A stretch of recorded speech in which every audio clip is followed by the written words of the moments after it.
Si alguna vez te has planteado cuál es mi misión de vida, por qué o para qué estoy aquí. Si alguna vez mirando la inmensidad del universo has pensado, no estoy solo, ¿cuántos ojos me miran? Este es tu programa. Si alguna vez has pensado, soy un ser de luz y todo lo que me han contado hasta ahora es mentira y existe la reencarnación. Este es tu programa. El despertar de la consciencia.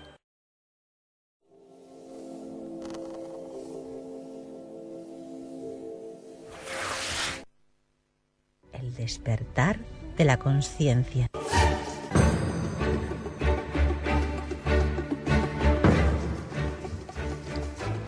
Buenos días y bienvenidos al despertar de la consciencia. Hoy vamos a hablar de un tema muy especial.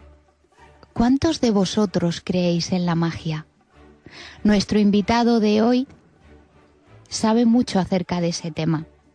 Jesús Callejo Cabo, licenciado en Derecho, tras ejercer en varios puestos de la administración pública en materias jurídicas, pidió una excedencia para dedicarse en cuerpo y alma a viajar por España y el resto del mundo, a escribir y a editar libros. Es uno de los investigadores más conocidos internacionalmente por sus aportaciones sobre seres elementales, folclore mágico y simbología de los cuentos. También es miembro del programa La Rosa de los Vientos y autor de multitud de libros como la famosa trilogía Guía de los Seres Mágicos de España. Buenos días, Jesús. Hola, Nuria, buenos días, ¿qué tal? Bien, vaya currículum. Bueno, lo de La Rosa de los Vientos, hace 5 años que no estoy, estoy ahora embarcado en una nueva aventura radiofónica, ya hace 5 temporadas, que se llama La Escóbula de la Brújula. Ah, pues de eso no sabía. Claro, por eso te lo comento, y en el que, bueno, de alguna forma sigue también esos pasos que en su momento inculcó pues mi gran maestro, que era Juan Antonio Cebrián. Es un programa donde intentamos precisamente reflejar todas estas inquietudes nuestras de la historia, de los viajes, del misterio en general, pues de la forma que mejor sabemos, que es divulgarlo y divertirnos un poco también con estas temáticas, porque pensamos que no es incompatible la información con la difusión y la amenidad. Claro. Sí, además una de mis preguntas, porque tú eres la prueba de que si de verdad crees en la magia, estás destinado a encontrarla. ¿Qué te llevó a investigar sobre esos temas? Pues mira, ya sabes que nunca hay una razón así específica, por lo menos en mi caso. Yo no he tenido ningún contacto, ningún encuentro en la tercera fase con un hada o con un gnomo que le pudiera interrogar y que me contara sus secretos. Yo creo que lo has definido muy bien. La magia forma parte de la vida de cada ser humano. Otra cosa es que la queramos ver o no. Yo desde jovencito siempre tuve una cierta inclinación por estas temáticas que me llamaba la atención. Cuando digo estas temáticas, no me refiero a hadas y los duendes, que empecé a escribir mucho más tarde, sino sencillamente que todo aquello que nos rodeaba a veces carecía de una explicación convencional. Una cosa es lo que tú leías y otra es lo que realmente te pasaba. Y poco a poco te vas metiendo pues en ese otro mundo, ¿no?, más relacionado con esos misterios, con la vida, con la muerte y sobre todo pues la historia, ¿no?, que es fundamental a la hora de estudiar estos temas. Y dentro de la historia te lleva a las leyendas, a las tradiciones, al folclore, y vas escarbando y dices, pero bueno, si realmente tenemos un mundo apasionante, solo en España, Sí. Un mundo apasionante sobre estas temáticas que hablan de criaturas, de plantas mágicas y de seres que siempre han estado ahí formando parte de los cuentos y de los sueños, y quería saber lo que había de verdad y lo que había de mentira. Claro. Sí, además ahora que mencionas España, yo creo que este tipo de folclore y este tipo de leyendas es en toda España. Sin embargo, yo recuerdo la primera vez que fui a Galicia, tuve la suerte de coincidir con muchas personas que me contaban leyendas, pues que no están escritas en los libros, sino que es una tradición oral, ¿no?, que se va contando pues de padres a hijos, y la verdad es que me pareció pura magia. O sea, es que no puedo definirlo de otra forma que no sea pura magia, porque además reconozco que, al igual que tú, a mí desde muy muy pequeñita siempre me ha llamado mucho la atención todo este mundo. Sí, además has citado Galicia, y tanto Galicia como Asturias, Cantabria, el País Vasco, en fin, en general toda la cornisa cantábrica han conservado mucho mejor este tipo de tradiciones que en otras zonas de España, donde, bueno, de alguna forma se han ido o bien adulterando o bien se han ido olvidando, o no ha habido folcloristas o antropólogos que lo hayan rescatado. Entonces, en Galicia, uno de los lugares perfectos donde esa tradición céltica, antigua y pagana se juntó con la tradición cristiana, se hizo una especie de simbiosis, y sus cuevas, sus bosques, pues han mantenido todavía viva la leyenda y la magia, ¿no?, en sus mouros, en sus castros, en sus hadas relacionadas precisamente con las aguas, con sus sirenas, con sus gigantes. Entonces, bueno, Galicia no me extraña que se conserve esa tradición oral, que luego en parte se ha escrito, porque su zona geográfica es fundamental también para que esa leyenda se perpetúe de alguna manera. La orografía es tan importante como que luego haya investigadores o folcloristas, como Manuel Murguía, por ejemplo, de gran talla, que rescata ese tipo de leyendas, las pone sobre papel, y luego pues otros cuantos vamos recogiendo, añadiendo y ampliando todo ese bagaje folclórico antropológico que me parece fundamental. Claro, porque me imagino que a ti personalmente toda esta la investigación, los viajes, entrar en contacto con todo este mundo de una forma, pues como tú has dicho, no ha venido ningún hada, ningún duende a contármelo personalmente, pero sí que hay ciertos lugares que se nota quizá esa energía, ¿no? Ese contacto con, no sé, pues cuando vas a un bosque, aunque estés solo, es como que siempre tienes la sensación de que hay como presencias, ¿no?, que te acompañan, que te observan. ¿Cómo te ha influido esto a ti como persona? ¿Ha cambiado tu perspectiva? Sí, tú lo has dicho. Yo creo que cuando uno investiga estos temas, y cuando hablo de estos temas del misterio son tan amplios, sí, que abarca todo en la vida, ¿no? Pero bueno, pues centrarnos un poco en estos temas relacionados con los seres de la naturaleza, ¿no? Lo que te cambia es la perspectiva. O sea, tú puedes partir, mi formación es jurídica, es de derecho, por lo tanto es como muy material, muy de aquí, el estar con los pies en el suelo, ¿no?, a la hora de analizar, estudiar y trabajar. He estado muchísimo tiempo trabajando en este tipo de materias jurídicas, pero eso no quita para que tú tengas las antenas desplegadas, esas antenas de la percepción, y cuando investigas estos temas, tanto de forma bibliográfica, es decir, estudiando distintos libros, crónicas antiguas, como hablando con la gente, lo que te cambia, por supuesto, es una cuestión de perspectiva, de la realidad que percibimos. Muchas veces pensamos que lo que vemos y lo que tocamos es lo real, y que hay muchísimas más cosas.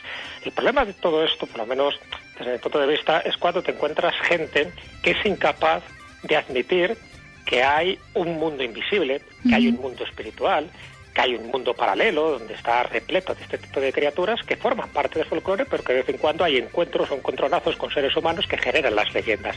Y a partir de ahí hay que investigarlo. Cuando tienes esa noción del tiempo, del espacio, de la percepción y de la magia, las cosas las ves de otra manera, porque entonces ya no estudias esto negando absolutamente que exista, como diciendo, ¿cómo van a existir las hadas y los duendes si estos son cuentos de niños? O cayendo en otro horror, que sería decir, claro que existen los duendecitos que nos han contado, con pantalones rojos y gorros y orejas puntiagudas y garras en las manos. O sea, hay que intentar siempre ser lo más objetivo posible, pero siempre acercándote a la realidad más profunda de las cosas. Y la realidad más profunda de las cosas, de una forma muy rápida, es que no solo es real lo que vemos, sino que también hay una cantidad de elementos y de misterios escondidos en los distintos, vamos a llamarlo así, accidentes geográficos, sean montañas, sean cuevas, por supuesto en los bosques, que si nuestros antepasados pensaban, adoraban, creían que estaban ahí sus dioses, sus divinidades, ¿por qué negarlos de una forma rotunda? Lo importante es estudiarlo, y cuando lo estudias y encima vas comprobando que tiene todo un fundamento, es decir, que hay algo que sustenta esas viejas creencias populares de nuestros antepasados, que no han dejado de desaparecer, sino que siguen vivas, pero con otros nombres, otras manifestaciones, ¿cómo no te va a cambiar la perspectiva de lo que vemos, de lo que nos han dicho que es real? Porque esa para mí es una de las grandes claves y de las grandes palabras que está relacionada con la magia. ¿Qué entendemos nosotros por realidad? Claro. Ese camino, como ves, es largo, apasionante y también fascinante. Sí, además has mencionado a nuestros antepasados y ellos eran muy conscientes de la existencia de estos y otros seres. Sin embargo, parece que con el paso del tiempo pues ha habido como una especie de descrédito, no solo a estos temas, sino a todas aquellas personas que de alguna forma creían que esto era o que formaba parte de su realidad. ¿Tú crees que ha llegado el momento de conectarnos de nuevo con estas tradiciones ancestrales? Está llegando el momento, ya hace tiempo que esto está pasando. La historia de la humanidad siempre hay fases, hay saltos evolutivos, hay mutaciones, incluso a veces hay retrocesos a nivel cultural, ¿no? Cuando hay alguna catástrofe o cuando hay algún acontecimiento bélico, eso no ayuda para nada, ¿no?, a la cultura ni al desarrollo evolutivo, sino que damos pasos atrás. Pero en general, la humanidad siempre se mueve por este tipo de impulsos, por paradigmas, tanto científicos como humanísticos. Y entonces, en este campo hay como dos etapas muy diferenciadas. Unas son las culturas de tradición, las culturas que tenían muy claro la convivencia de los seres humanos con sus dioses y por lo tanto lo contaban y se relacionaban con estas divinidades, vamos a llamarlas así, de una forma de lo más natural posible. Por eso se hacían ofrendas en las encrucijadas de caminos, se ponían altares en las fuentes, se adoraba de alguna forma ese concepto mágico que tiene la naturaleza, pensando que todo estaba poblado de miriadas de criaturas, en fin, de una especie de panteísmo. Y luego cuando llega ya, hay determinadas etapas, pero sobre todo en el 18, en el siglo de la razón, la ilustración, el ser humano como que reniega un poco de este mundo de la tradición, de este mundo del espíritu, y da importancia al mundo de la razón, como si el mundo de la razón y el mundo de la tradición fueran incompatibles, ¿no? Eso que siempre se ha dicho, que parece que hay una guerra continua entre la religión y la ciencia. Bueno, pues aquí sería más entre la razón y un poco y el espíritu. Entonces, sí es verdad que a partir del 18 hay muchas obras donde intentan ridiculizar este tipo de creencias, como diciendo, bueno, ¿quién va a creer? Pero ya no solo referido a entidades de la naturaleza, estos espíritus elementales, ¿no?, que normalmente se les ha llamado, sino cualquier manifestación paranormal o sobrenatural que ocurriera, alguna aparición, algún fantasma, alguna luz que se viera en el cielo, todo se intentaba interpretar de un punto de vista racional. Y claro, si solo lo interpretas desde ahí, pues es como que das una información totalmente sesgada, una información pues muy corta, ¿no?, muy limitada. Y ahora, sin embargo, sí se vuelve a la idea de que realmente, ahora que tenemos más conocimientos, de que hay cantidad de gente, ¿no?, que te está contando, o vuelven a contarte también este tipo de experiencias y de contactos, sí hay, sobre todo por la gente abierta, ¿no?, a estas temáticas. La gente que está cerrada, pues les da igual, es decir, cada uno tiene su nivel evolutivo y hay que respetarlo. Sí. Pero cada vez te encuentras a más gente que sí está muy abierta a entender que lo que nos contaban son nuestros antepasados, lo que aparece en libros del siglo XVII, siglo XVIII, incluso en los libros de la época romana, ¿no?, en los libros de Tito Livio, de Plinio, las cosas que se contaban ahí que formaban parte de su realidad cotidiana y que no era tan extraño el que alguien tuviera contactos con criaturas no humanas, ¿no?, y que luego quedaran reflejadas pues en los distintos textos. Bueno, pues por suerte ese mundo de la tradición se está recuperando, hay cada vez más gente que está implicada en recoger, recuperar, dar valor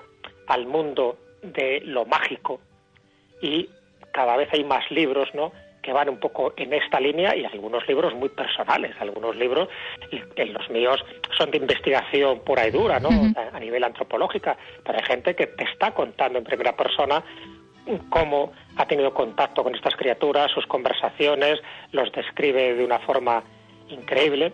Y bueno, pues ahí está, evidentemente, que se vuelve a abrir las puertas de esa percepción que te comentaba al principio, y la gente, sobre todo los que tienen esa mente abierta, empiezan a asimilar y asumir que este tipo de criaturas, las llames como las llames, porque van mutando con el tiempo y por supuesto los nombres van variando, siempre han estado ahí, antes del hombre, con el hombre, y posiblemente cuando el Homo sapiens ya no esté todavía, habrá estas criaturas poblando distintos espacios geográficos del planeta Tierra, espacios que están en distinto nivel de vibración. Y esa sería una de las claves, porque a veces se habla de ellos pero no se les ve. Estábamos hablando pues de la realidad, de todo aquello que la mente racional quiso de alguna forma borrar.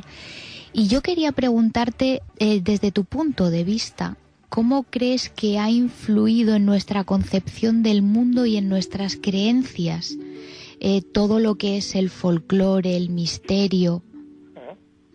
Hombre, ha influido de una forma fundamental, porque es admitir que realmente hay otros niveles de conciencia, de comprensión de la realidad y de entender el mundo, o los mundos. Porque muchas veces hablamos del mundo como una cosa unitaria y realmente hay muchos mundos, ¿no?, que no solo están en este, sino están fuera de este, y que están todos poblados pues con, vamos a llamarlo, con entidades inteligentes. No todo lo humano es inteligente, también nuestros animales, nuestras mascotas son inteligentes, pero también hay otro tipo de seres, de criaturas no catalogadas por la ciencia ni por la zoología, que también actúan de manera inteligente. Entonces, solo el hecho de admitir que hay todo un mundo, toda una dimensión paralela o no paralela a la nuestra, porque siempre hay puntos de contacto, que está poblada por este tipo de criaturas, que hay gente que es capaz de ver en distintas circunstancias, ¿no?, en viajes astrales, en sueños premonitorios, en meditaciones, en estados inducidos de conciencia, en fin, están ahí.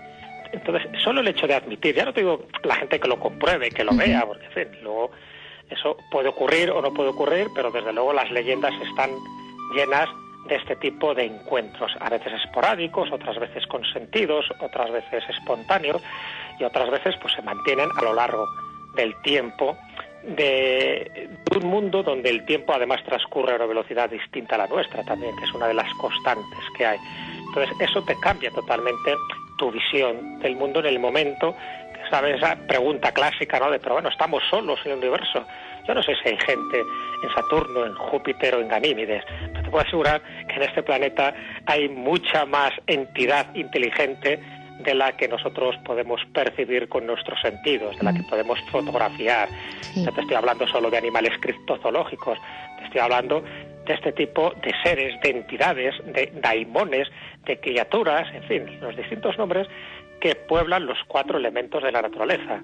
El que no los podamos ver o sentir no quiere decir que no existan, sencillamente es porque se mueven a unos niveles de vibración distintas a los que tiene el humano, y también porque nuestra perspectiva, por ejemplo, auditiva o incluso visual, pues nos movemos por un espectro de colores distintos a lo mejor a donde viven este tipo de entidades, y tú no los puedes ver, pero sí los puede ver a lo mejor un perro, una mascota, ya no te digo animales que tienen también una sensibilidad increíble, capaz, ¿no?, de entrar en contacto con este tipo de seres. Entonces, si negamos eso, estamos negando una gran parte del conocimiento humano, y que también forma parte de esa sabiduría ancestral que han recogido los grandes sabios, los grandes chamanes, los grandes maestros y gurúes del pasado, donde hablaban abiertamente de que habían entrado en contacto con seres inteligentes aquí en nuestro plano de realidad, pero en otro plano vibracional. Y eso yo creo que te hace reconsiderar muchos planteamientos que dice la mística, que nos dice la religión, y que en algún caso dice la ciencia. Lo que pasa es que la ciencia, a pesar de que la consideremos sagrada, siempre va un paso por detrás en la aceptación de todo este mundo sutil que no se puede comprobar en un laboratorio. Sí, más que nada porque la ciencia parece que todo lo que puede tocar o puede percibir con los sentidos es lo real, y aquello que no, pues directamente o no existe o se omite. Pero bueno, claro, afortunadamente eso también está cambiando. Es un error. La ciencia está aportando muchísimo, porque claro, nos está dando un conocimiento mucho más veraz, ¿no?, del mundo en que vivimos, incluso del mundo en el que no vivimos, que es la astronomía, de los otros planetas, Pero está claro que la ciencia no es todo. El problema es lo que te decía al principio, cuando tú intentas sustituir la religión por la ciencia, o cuando tú intentas cambiar el mundo espiritual o el mundo de la tradición con el mundo de la razón. Cuando las personas empiezan a dar cuenta que todo es compatible, que en nuestra mente tenemos capacidad para un hemisferio derecho y un hemisferio izquierdo, que nuestro cerebro es holográfico, es decir, que nuestra información, nuestros recuerdos se reparten por todas las partes del cerebro, que es verdad que hay unas zonas de nuestro cerebro que tienen unas funciones y unas habilidades cognitivas más específicas, pero que tanto nuestro cerebro como nuestro universo es holográfico, y eso lo decía Karl Pribram, o lo decían grandes místicos y grandes científicos. Pues entonces eso te da esa visión de que lo que leemos en una crónica, imagínate, medieval, de un encuentro de alguien que tuvo, pues es un encuentro con un ser luminoso femenino en un árbol, y que a partir de ahí le da un mensaje, lo que entonces consideraba que era una aparición férica o de un hada, y luego a lo mejor la gente lo ha identificado como una aparición mariana, o lo que antes era un encuentro con un incubo, un súcubo, pues ahora la gente entiende que puede ser un encuentro con un ser nocturno de dormitorio, y que por lo tanto se dan una serie de pautas y de características que son muy comunes a los encuentros de dormitorio que había en el pasado. ¿Qué ocurre? Que se ponen de acuerdo para inventar una serie de elementos que son comunes, o realmente son entidades que se siguen apareciendo, pero que se siguen mutando y que de alguna forma siguen dejándose ver o sentir en determinados entornos, ambientes, pero nuestra mente racional o la ciencia nos está diciendo de forma machacona que estas criaturas no existen, y por eso mucha gente tiene un cortocircuito. Dice, ¿cómo que no existe si ya las he visto? ¿Cómo puede ser que me digan que no caben dentro de nuestro mundo racional y científico cuando uno ha sido testigo de este tipo de apariciones o de entidades? Entonces, yo creo que hay que integrar esos dos conceptos, ¿no? El mundo de la realidad, que es un mundo sutil, por una parte, y también es un mundo denso, es un mundo espiritual y es un mundo racional. Y a partir de ahí yo creo que estaremos más integrados con la naturaleza y con el entorno en el que estamos viviendo. Claro. Cuando comentamos que te íbamos a entrevistar en el programa, ha habido algunas personas pues que sí que nos han comentado que han leído alguno de tus libros, y me resultó curioso porque una de ellas concretamente decía, claro, pero es que hay que ser especial o tener un corazón muy puro para poder entrar en este mundo y poder percibirles. Bueno, la verdad es que yo me he encontrado con personas que me han contado su testimonio, que sin analizar su evolución espiritual, yo creo que no, que eso no tiene nada que ver. Es cierto que cuando uno tiene encuentros con estas entidades, se pueden tener de forma consciente o se pueden tener de forma inconsciente. Me explico. Puede ser que tú lo estés buscando y por lo tanto hagas un ritual, hagas una preparación, vayas a un lugar determinado donde sabes que estas criaturas están, y se produce, pues eso, una invocación, un ritual mágico, un deseo de encontrarte con ellos y entablar un contacto. Pero la gran mayoría de las veces tú no lo buscas, eso está ahí. Es decir, es como si entraras en un tiempo y un espacio que no era el tuyo, pero que se abren las puertas de esa percepción que a veces están oxidadas, y empiezas a ver lo que en principio no tendrías que ver, que son estas escenas relacionadas más con el otro mundo, entendiendo el otro mundo como lo entendían el mundo pagano, ¿no? Como el mundo plagado de dioses. Entonces no hay que ser una persona muy especial. Sí es verdad que tenemos que ser muy sensibles a todo lo que nos rodea. Es decir, por el hecho de que no entendamos determinadas cosas, no hay que negarlas. La negación, el miedo, la angustia que te puede producir el contacto con lo extraño, con lo sobrenatural, es lo que te puede impedir seguir avanzando en el camino del conocimiento. Entonces es verdad que hay personas que son muy especiales, que tienen esa sensibilidad para contactar con energías sutiles y con las entidades que están en cada uno de esos planos vibratorios, pero la gran mayoría, muchas veces su encuentro es casual, no lo desean, no lo quieren, y si no lo asumes, eso te queda ahí, como una especie de recuerdo reprimido que hay que sacar a la luz, y partimos de una premisa básica: nada ocurre por casualidad, nada te ocurre a ti, a mí o cualquiera de los oyentes que esté escuchando esta entrevista que no obedezca a un propósito. Tanto lo más cotidiano, lo más normal, como lo más extraordinario y lo más sobrenatural. Entonces, partiendo ya de esa base, cuando alguien tenga un tipo de experiencia de este tipo, que saque provecho a esa experiencia, porque si ha sido alguien el elegido, entre comillas, lo de elegido, es por alguna razón. En el momento que tú lo niegas, o no lo admites, o no lo asumes, o no lo digieres, es cuando sí puede entrar tu conflicto mental y es cuando puedes poner en duda tu razón. Sí, claro, porque además es que hablar de estos temas, sobre todo cuando son cosas que una persona en un momento dado puede percibir, que no es habitual que se perciba, también parece que hay... Bueno, yo me he encontrado muchas personas que no hablan de ello abiertamente, precisamente por ese miedo a las críticas, ¿no? Y al juicio de otras personas, pues desde... Yo he escuchado comentarios desde vives en los mundos de Yuppie, por poner un ejemplo. Y claro, son personas que quizá tampoco nos comparten su testimonio precisamente por ese miedo al rechazo, porque no es un tema que bueno, afortunadamente ya se puede hablar más de todo esto, ya no solo hadas, duendes, sino, como tú bien dices, cualquier otra entidad o ser de luz con el que puedas entrar en contacto.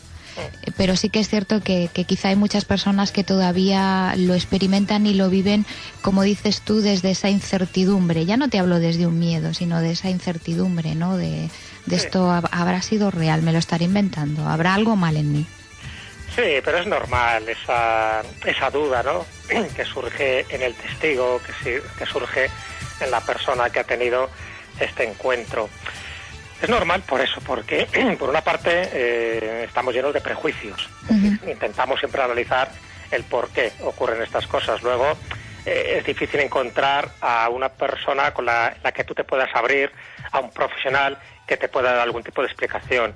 Por desgracia, muchas veces ciertos profesionales que a lo mejor tienen que tocar estos temas relacionados con la mente, porque fíjate que cuando ocurre un encuentro con este tipo de entidades, la mente es una gran aliada por una parte, pero también puede ser un gran enemigo, porque tienes que filtrarlo, tienes que analizarlo. Siempre piensas, así me lo han contado muchos de los testigos, si realmente te lo has inventado, si realmente te ha traicionado, ¿no?, tu mente a la hora de ver tales cosas.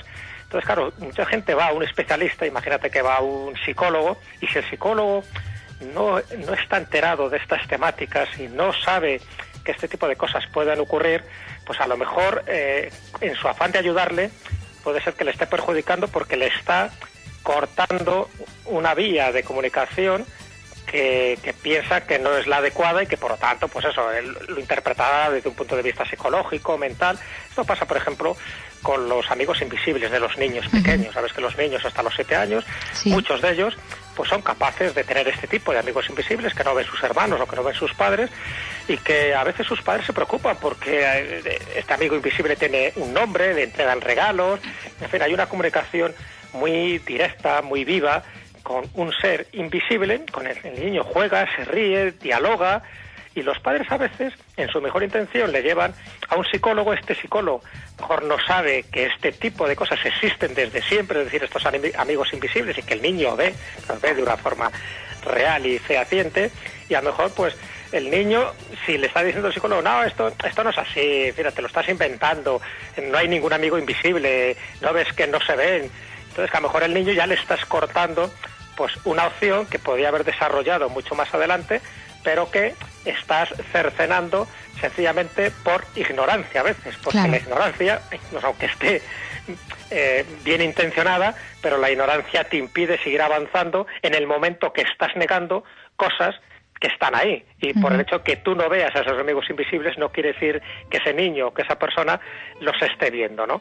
Entonces, bueno, ahí entraríamos, ya te digo, en ese mundo en el que, por desgracia, somos muy reacios a admitir aquello que de alguna forma puede trastornar nuestra vida cotidiana. Y si alguien te viene diciendo, no, es que yo he visto un fantasma que me ha dado un mensaje, como pasaba antiguamente, ¿no? Y que había que darle unas cuantas misas, pues no había ningún problema, la gente lo admitía y dice, claro, es un alma en pena, se ha aparecido para que hagamos una misión que nos ha encomendado o para que encontremos, por ejemplo, algo que si no lo pudiéramos encontrar y nos da una información determinada. Esto es lo que cuentan, por ejemplo, de Dante, del espíritu, el fantasma de Dante, que no aparecía en los últimos 13 cantos de su Divina Comedia. Y al final aparecieron y gracias a eso podemos leer la Divina Comedia completa. Bueno, pues me refiero que podíamos poner multitud de ejemplos, incluso de personas famosas, conocidas. Recuerdo como me comentaba Lucía Bosé cuando tuvo el encuentro con una ondina de color verde totalmente en el sur de Francia. Y me lo cuenta sin ningún tipo de prejuicio y yo lo reflejé en uno de mis libros, en el libro de hadas, y dices, bueno, esta mujer, si cuenta algo de esto, tiene más riesgo de que la desprestigien, pero cuando hay personas que están ya por encima de este tipo de condicionamientos, pues qué maravilla, ¿no?, que sean libres de contar con total libertad y con total sinceridad, porque notas a la gente que te está mintiendo y la gente que no te está mintiendo.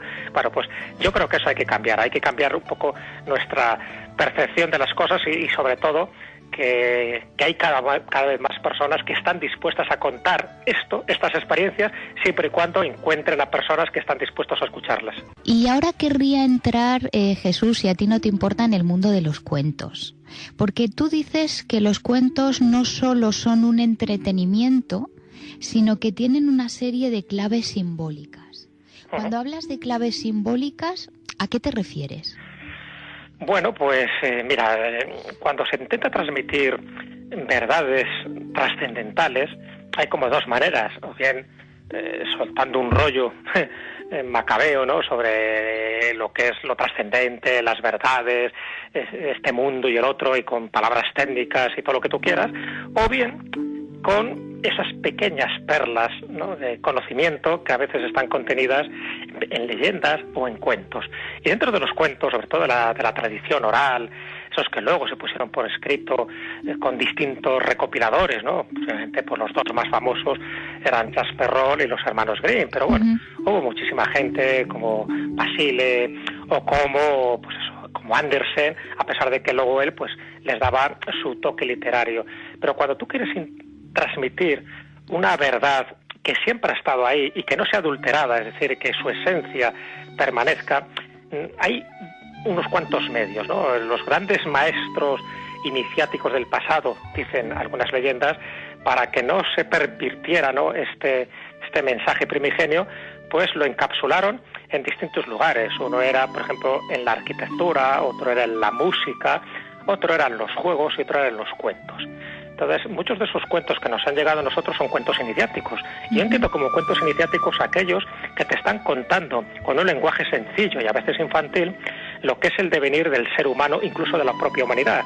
Desde el momento que nos separan, por ejemplo, de nuestro paraíso, las pruebas que tienes que ir pasando a lo largo de la vida, hasta volver otra vez a reencontrarte para que al final esa persona haya encontrado la verdad, o haya encontrado, bueno, pues su identidad, su unión, ¿no?, con el todo. Se haya dado cuenta que al final es un ser de luz, ¿no?, que nos han separado de esa fuente para aprender, para experimentar. Cuando se dice que estamos aquí en este mundo para experimentar, en los cuentos se ve claramente, ¿no?, con las pruebas, los peligros, los amigos, los enemigos que te vas encontrando en el camino. Así que si vemos este tipo de cuentos iniciáticos o arquetípicos, como yo los llamo, desde esta perspectiva, veremos que el cuento, además de entretener, además de aportar una parte lúdica, también está aportando una parte simbólica. A lo mejor el niño o el adulto no lo percibe en un primer momento, pero ahí queda. Sí, porque el mensaje no se pervierte contándolo de una forma reiterada. Fíjate la cantidad de veces que se habrá contado el cuento de Blancanieves, y con miles de variantes, igual que la Cenicienta. La Cenicienta es el cuento que más variantes tiene, más de 300 variantes, pero los elementos principales se mantienen inalterables. Y cuando eres capaz de entender el mensaje simbólico iniciático de ese cuento, y hay muchos libros que tratan sobre esta perspectiva, ¿no?, el de María Luisa Bonfrant, por ejemplo, o el de Cooper, es decir, todos van un poco en la línea de que cuidado con los cuentos mal llamados infantiles o los cuentos mal llamados de hadas, porque te está dando un tipo de información que va directamente a tu inconsciente. Y ahí es cuando empiezas a apreciar esas pequeñas joyas literarias, orales o escritas, donde nos está diciendo cuál es nuestra misión en este mundo. Nos está dando las claves, nos está dando los símbolos de realmente para qué estamos aquí. Sí, has mencionado Blancanieves y los 7 enanitos, y además es curioso porque hace unos meses, asistiendo a una conferencia, hubo una persona que nos dio una interpretación precisamente de este cuento, porque esta persona también pues opinaba como tú, ¿no? Que los cuentos pues tienen su significado y tienen su simbología. Y ella decía que los 7 enanitos representaban a 7 planetas. Los 7 planetas que forman, digamos, nuestra galaxia, y que esa entrada en el sueño de Blancanieves es una forma de explicar a través de un cuento cómo un alma, cuando deja el cuerpo físico, el vehículo, va a ese espacio en el que hace como una especie de revisión de la vida que ha dejado, y plantea o planea o diseña la siguiente encarnación. Entonces ese proceso de entrar en el sueño va pasando pues por esos 7 planetas, y cada uno de esos enanitos le va aportando un conocimiento o una herramienta que va a utilizar en esa nueva vida, en esa nueva reencarnación. Y la verdad es que nunca me lo había planteado desde esa perspectiva. Bueno, pues fíjate, ahí has dado un ejemplo de cómo un cuento, ya te digo, aparentemente banal, infantil, ¿no? Que parece que no tiene demasiado intríngulis, pues sin embargo se le puede sacar muchísimas interpretaciones. Yo del cuento ese en concreto, de Blancanieves y los 7 enanitos, he oído muchísimas interpretaciones. La interpretación astronómica, la interpretación alquímica, la interpretación esotérica. Los 7 enanitos a veces se asocian con las 7 emociones que puede tener el ser humano, ¿no? Los distintos estados anímicos por los que va pasando. Otras veces se ha relacionado con las distintas etapas evolutivas.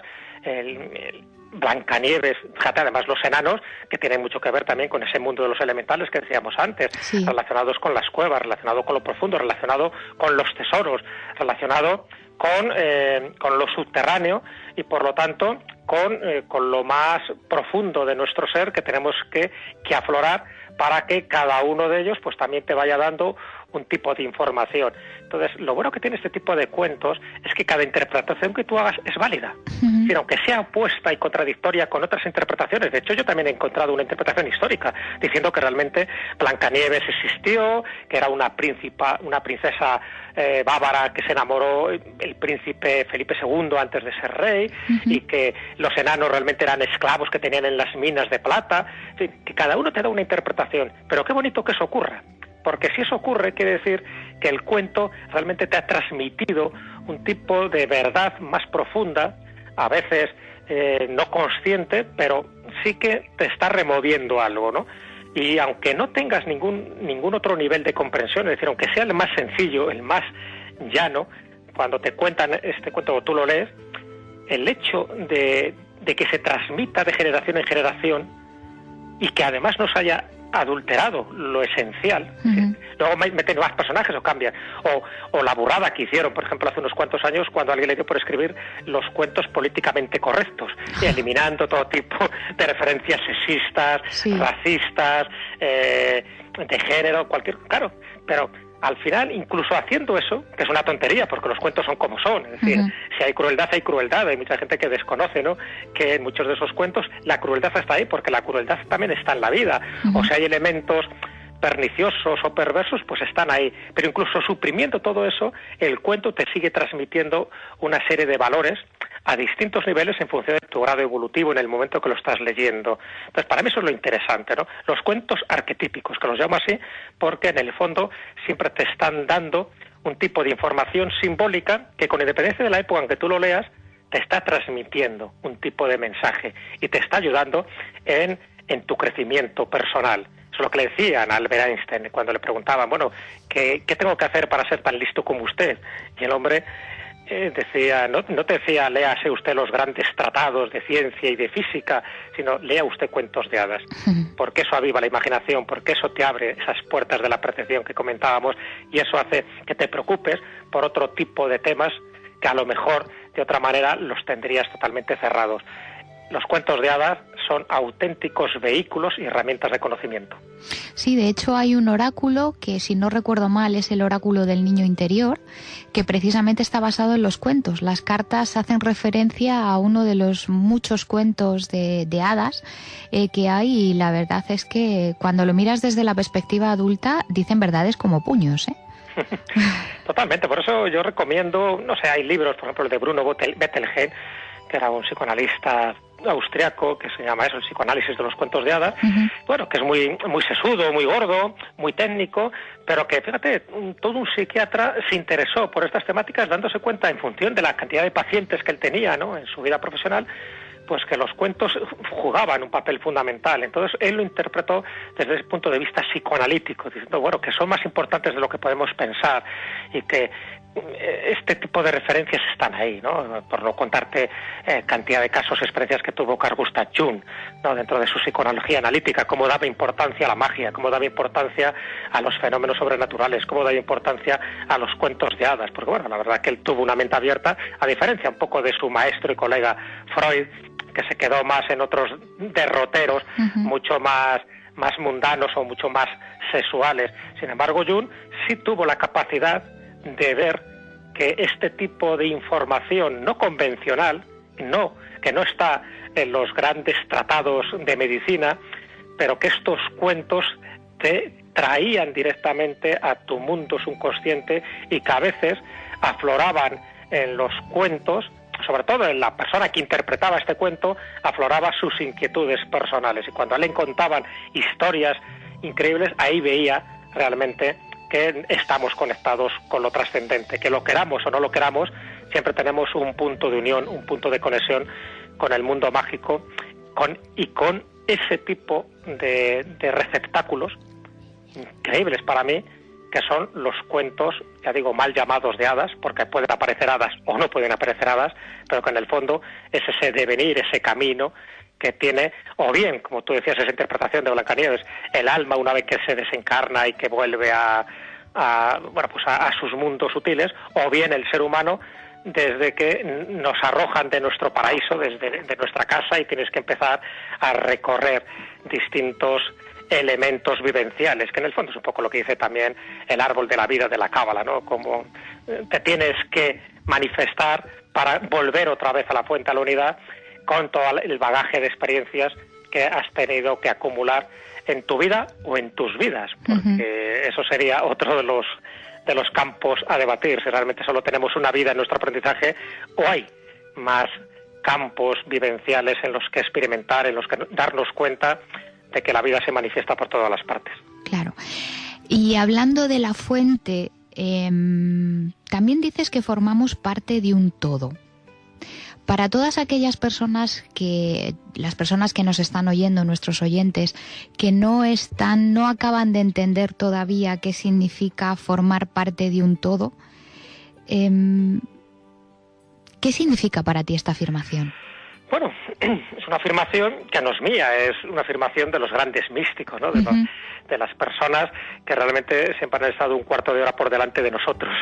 Prefiero siempre los que están un cuarto de hora son aquellas personas que, bueno, por su grado evolutivo, porque han despertado, por su iluminación, por su conocimiento, por su sabiduría, que a veces es distinto a la sabiduría del conocimiento, pues se han dado cuenta de que todos formamos parte de todo, ¿no? Ese mundo de holograma que te decía al principio, es decir, que la parte está contenida al todo, ¿no? Y en el todo también está contenida cada una de las partes, esa red de Indra, utilizando una metáfora del mundo oriental, donde decía que había una red plagada de gotitas de agua, y que cada gotita de agua estaba reflejando el resto de las gotitas de agua, de tal forma que en cada gotita estaba contenida la totalidad de la red, pero a la vez cada gotita tenía su individualidad propia. Es decir, este tipo de cosas, cuando te las cuentan, te puede sonar a música celestial, o te puedes decir, ¡ay, qué bonito!, ¿no? Todos formamos parte de todo. Pero las personas que realmente lo han experimentado, aquellas personas que han despertado, por utilizar también otra metáfora, ¿no?, de la tradición universal y de la tradición sagrada. Es cuando te dicen, hombre, pues la gente está dormida, actuamos casi de forma autónoma, automática, casi robótica, y no nos damos cuenta que todos estamos conectados. Y cuando digo todos, no solo me refiero a todos los humanos, sino a todos los seres vivos, y que cuando haces algo a alguien, realmente te lo estás haciendo a ti mismo, ¿no?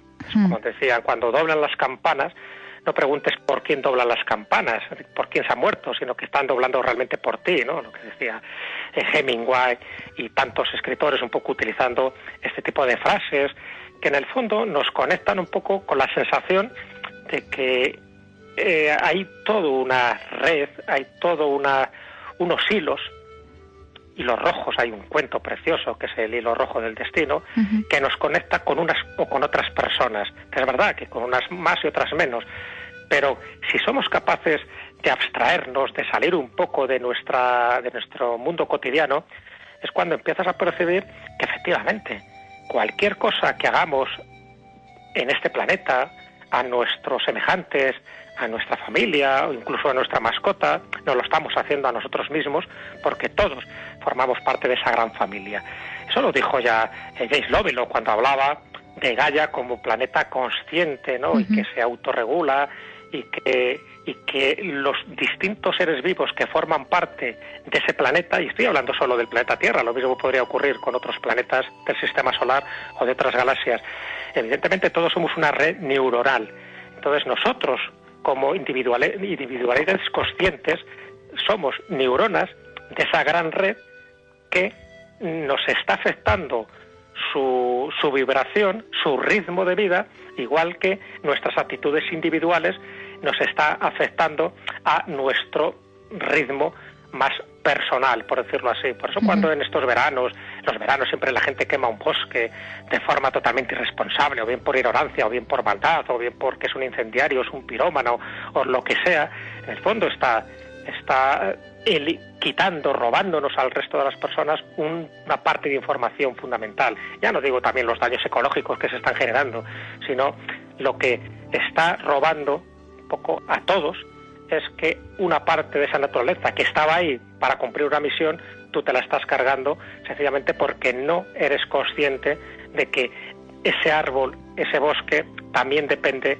para el crecimiento, para la evolución de tu entorno, de este planeta. Entonces, cuando la gente ya se empieza a dar cuenta, es consciente, fíjate esas dos palabras, es consciente de que formamos parte de un todo, ya nunca habrá alguien que maltrate a un animal, ya no habrá nadie que te queme un bosque de forma totalmente criminal, y ya no habrá nadie que maltrate a un semejante, porque el dolor que tú infliges a alguien o a algo te lo estás infligiendo a ti mismo. Eso te lo dicen los grandes místicos, te lo ha dicho siempre la tradición sagrada. Por eso formamos parte de un todo.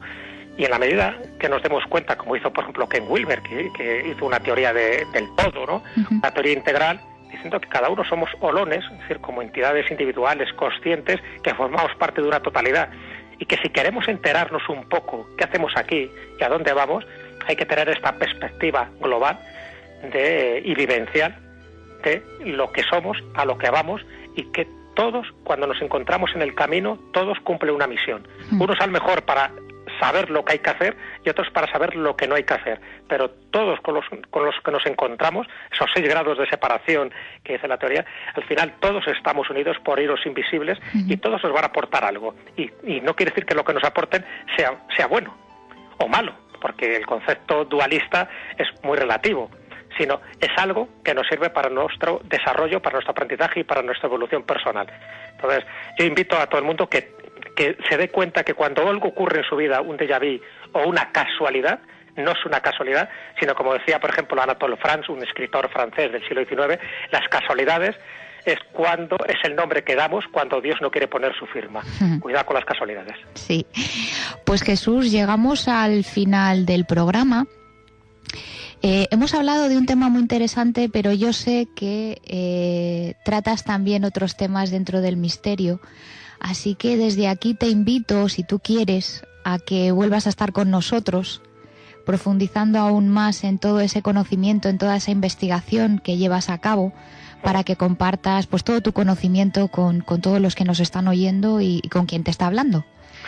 Pues nada, Nuria, perfecto. Para mí es un placer. En el fondo es una casi reflexiones en voz alta que, bueno, en la medida que le pueda servir a alguien lo que yo estoy contando, pues fenomenal, ¿no? Pero no deja de ser, pues eso, interpretaciones a veces muy personales de la vida y de, bueno, pues eso, de la magia, como tú decías. O sea, que yo encantado de poder seguir hablando contigo y de poder seguir estando comunicados a través de esta vía y compartir, uno de los grandes verbos que a mí me apasiona, sí, que es compartir. Perfecto.